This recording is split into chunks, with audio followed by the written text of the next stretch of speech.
ଆଜିର ସୁଯୋଗକୁ ଆଉ ଏତେ ଦିନର ଆଶାକୁ ଅପେକ୍ଷା କରି ଏତେ ଦିନ ପରେ ଆଜି ମୌକାଟା ପାଇ ତୋରି ପାଇଁ ମୋ ବାପା ପାଖରୁ ମୁଁ ଅନେକ ଅପମାନ ସହିଛି, ପରୀକ୍ଷା ଖାଇଛି, ଗାଳି ବି ଶୋଇଛି।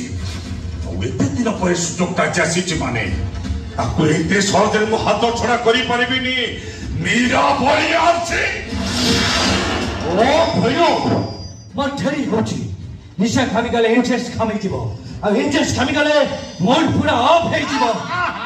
ମୁଣ୍ଡ ଅଫ କରନ୍ତୁ ନାହିଁ, ଖୋଲିକି ରଖନ୍ତୁ। ସାହେବ କଣ କହୁଛନ୍ତି ଶୁଣୁ ନା ହେରା ସାହେବଙ୍କ ସହିତ ଭିତରକୁ ଯାଅ। ଅସମ୍ଭବ। ସାହେବଙ୍କ ସହିତ ଶୟନ କକ୍ଷକୁ ଯାଅ। ଅସମ୍ଭବ।